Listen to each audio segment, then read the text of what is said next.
Hi hello வணக்கம் and welcome to the channel Anand ஆன்மீகம். அதாவது ஓம் அப்படின்ற ஒரு மந்திர சொல், ஓம் அப்படின்ற ஒரு பிரணவம் நம்ம எல்லாருமே கேட்டிருப்போங்க.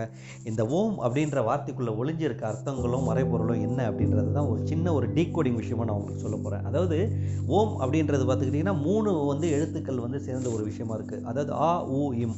இந்த ஆ ஊ இம் எதை குறிக்குது அப்படின்னு கேட்டிங்கன்னா, ஆ அப்படின்றது இறைவனையும், ஊ அப்படின்றது உயிர்களையும், இம் அப்படின்றது பஞ்சபூதங்களையும்.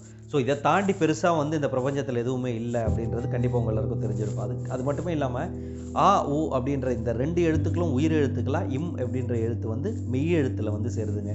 அது மட்டுமே இல்லாமல் ஓம் அப்படின்ற இந்த பிரணவ மந்திரம் பார்த்துக்கிட்டிங்கன்னா, எந்த ஒரு மந்திரங்கள் சொல்லும்போதும் ஓம்ன்ற வார்த்தையை முன்னாடி சேர்க்கல அப்படின்னா அந்த மந்திரங்களுக்கு உயிரே இருக்காது, உயிர் பெறாது அப்படின்றது ஒரு மறுக்கப்பட முடியாத ஒரு விஷயமா இருக்குது. அது மட்டுமே இல்லாமல் இந்த ஆ ஊ இம் அப்படின்றது அகாரம், உகாரம், மகாரம் அப்படின்னு சொல்லிட்டு சொல்லப்படுது.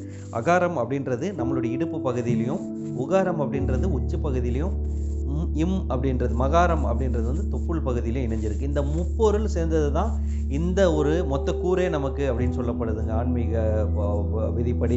அது மட்டுமே இல்லாமல் இந்த முப்பொருளையும் இணைக்கிற ஒரு விஷயமா ஆன்மா நமக்குள்ளே இருந்து செயல்படுது அப்படின்றது ஒரு அடிஷ்னல் இன்ஃபர்மேஷன். அது மட்டுமே இல்லாமல் இந்த ஓமில் பார்த்துக்கிட்டிங்கன்னா, ஓம்ன்ற வளைவு இருக்கு இல்லையா, இந்த வளைவு அதோடைய சின்னத்தையும் தோற்றத்தையும் பற்றி பேசணுன்னா கண்டிப்பாக அது விவாத பொருளாக கூட இருக்கலாம். ஆனால் இந்த 3 வளைவுகளும் 3 உணர்ச்சி நிலைகளை குறிக்குதுங்க. அதாவது விழிப்பு, கனவு, ஆழ்ந்த தூக்கம் அப்படின்னு சொல்லப்படுற 3 விஷயத்தை குறிக்குது. அது மட்டுமே இல்லாமல் பொதுவாக காட் அப்படின்னு சொல்லுவாங்க எல்லாருமே, அதாவது கடவுள் அப்படின்னு. இந்த காட் அப்படின்றதுக்கு ஒரு டெஃபினேஷனே பார்த்துக்கிட்டிங்கன்னா, G for generation, O for operation and D for distraction அப்படின்னு சொல்லுவாங்க. அதாவது பிரம்மனை உருவாக்குற விஷயமாகவும், விஷ்ணு காக்கிற விஷயமாகவும், சிவனை அழிக்கிற விஷயமாகவும், அதாவது மறைக்கிற விஷயமாகவும் சொல்லப்படுது. எங்கே சொல்லப்படுது அப்படின்னு கேட்டிங்கன்னா, ரிக்வேதம், யஜர்வேதம் அண்ட் சாமவேதம் அப்படின்னு சொல்லப்படுற பண்டைய கால 3 வேத புத்தகங்களே குறிக்குதுங்க. அது மட்டுமே இல்லாமல் அகாரம், அதாவது ஆ அப்படின்றது கிரியேஷனாகவும், ஊன்றது குரோத்தாகவும், இம்ன்றது டெத்துன்ற ஒரு விஷயம் கண்டிப்பாக இதில் உங்களுக்கு புரிஞ்சிருக்கும்.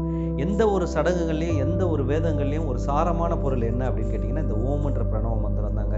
அதாவது ஓம்ன்ற பிரணவ மந்திரத்துக்குள்ளே, ஓம்காரத்துக்குள்ளே சர்வமும் அடங்கி இருக்குது அப்படின்றது தான் இங்கே நான் உங்களுக்கு சொல்ல வந்த விஷயம். அது மட்டுமே இல்லாமல் இந்த ஓம்ன்ற பிரணவ மந்திரத்துக்காக பிரம்மனையே சிறிது காலம் படைப்பு தொழிலை பண்ண விடாமல் சிறைப்பிடித்த காலமும் நம்மளுடைய முருகப்பெருமானாருக்கு வரலாறே இருக்குது. அதை பற்றி இன்னொரு வீடியோவில் கண்டிப்பாக பார்ப்போம்.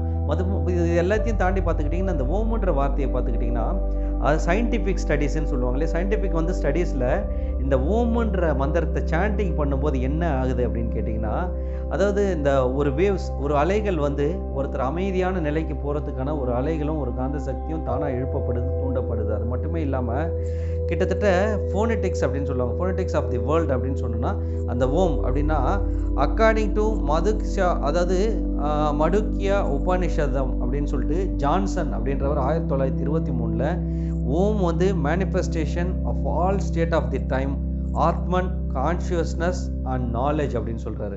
அதாவது இந்த ஆத்மாவை உணர்கிற விஷயமாகவும், நம்மளுடைய ஆழ்ந்த நிலைக்கு போகிறதாகவும், அதாவது உலக வாழ்க்கை, உலகத்தில் நடக்கிற எல்லாத்தையும் மறந்து ஒரு தியான நிலைக்கு போகிறதாகவும், அதீதமான ஒரு அறிவு பெற வேண்டிய, அதாவது ஞானம் கிடைக்க வேண்டிய ஒரு விஷயமாகவும் இருக்குது. இந்த ஓம்ன்ற மந்திரத்தை பிரணவிச்சா அதை தொடர்ந்து சொல்லும்போது இப்பேற்பட்ட விஷயங்கள்லாம் நமக்குள்ளே தானாக நடக்குது அப்படின்றத நான் சொல்லலைங்க, மிஸ்டர் ஜான்ஸ்டன் அப்படின்றவர் 1923 சொல்லியிருக்காரு. ஸோ இந்த ஓம்ன்ற பொருளுக்குள்ளே எல்லாமே அடங்கியிருக்கு அப்படின்றத தாண்டி ஒவ்வொரு விஷயமும், ஒவ்வொரு உயிரும் பார்த்துக்கிட்டிங்கன்னா, அதோடைய அந்த அமைப்பே பார்த்துக்கிட்டிங்கன்னா, ஒரு சின்ன சீடு பார்த்திங்கன்னா சரி, ஒரு குழந்தைய பார்த்திங்கன்னா சரி, ஒரு எக்குக்குள்ளே பிறக்கிறப்போ முதல் உயிரை பார்த்திங்கன்னா, எல்லா உயிர்களுமே ஓம் அப்படின்ற அந்த ஒரு வடிவமைப்போடு தான் இருக்கும் அப்படின்றது நீங்கள் கண்டிப்பாக சர்ச் பண்ணி பார்த்தீங்கன்னா தெரியுங்க. ஸோ இது வரைக்கும் நம்ம சேனலை சப்ஸ்கிரைப் பண்ணாதவங்க இமீடியட்டாக சப்ஸ்கிரைப் பண்ணுங்கள், லைக் பண்ணுங்கள், கமெண்ட் பண்ணுங்கள். நம்மளுடைய ஒரே நோக்கம் இந்த விஷயங்கள் எல்லாத்தையும் அடுத்த தலைமுறைக்கு, அடுத்த ஜென்ரேஷனுக்கு எடுத்துகிட்டு போக வேண்டிய அத்தியாய கடமை நம்ம எல்லாருக்குமே இருக்குது. ஸோ நீங்களும் கண்டிப்பாக இதை உணர்வீங்க, நம்புறீங்க அப்படின்னு நினைக்கிறேன். இது வரைக்கும் நம்ம சேனலுக்கு ஆதரவு கொடுத்துக்கிட்டு இருக்க அத்தனை பேருக்கும் என்னுடைய மனமார்ந்த நன்றிகள்.